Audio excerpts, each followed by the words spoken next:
नमस्कार. बातमी आहे अक्कलकोट तालुक्यातून. दारूसाठी पैसे न दिल्याने आपल्या जन्मदात्या आईवरच कुऱ्हाडीने वार केल्याची घटना अक्कलकोट तालुक्यात घडली. अक्कलकोट तालुक्यातील अंदेवाडी जहांगीर या गावात माणुसकीला काळीमा फासणारी घटना घडली आहे. काल मध्यरात्री दारूसाठी पैसे न दिल्याने आपल्या जन्मदात्या आईवरच कुऱ्हाडीने वार करत जीवे मारण्याचा प्रयत्न पोटच्या मुलानेच केला.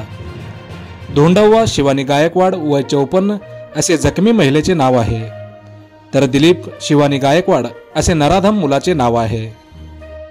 पावसाच्या पाण्यामुळे संपूर्ण गावाला पाण्याचा वेढा पडलेला असून रात्री ॲम्ब्युलन्स गावात न आल्याने या महिलेला रात्रभर यातना सहन कराव्या लागल्या.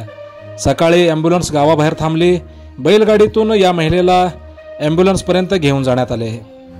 या संदर्भात आरोपी नराधम मुलाविरुद्ध अक्कलकोट दक्षिण पोलीस ठाण्यात गुन्हा दाखल करण्यात आला असून आरोपीला अटक करण्यात आली आहे.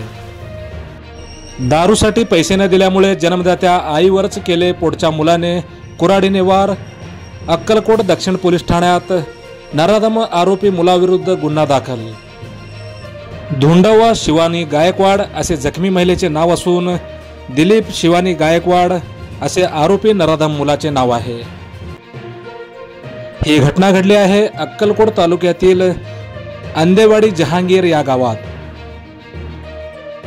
सोलापूर जिल्ह्यासह विविध क्षेत्रातील मोजक्या निवडक व महत्त्वपूर्ण बातम्या पाहण्यासाठी सबस्क्राईब करा हॅलो सोलापूर न्यूज चॅनल आणि नोटिफिकेशन मिळवण्यासाठी बेल आयकॉन क्लिक करा. धन्यवाद.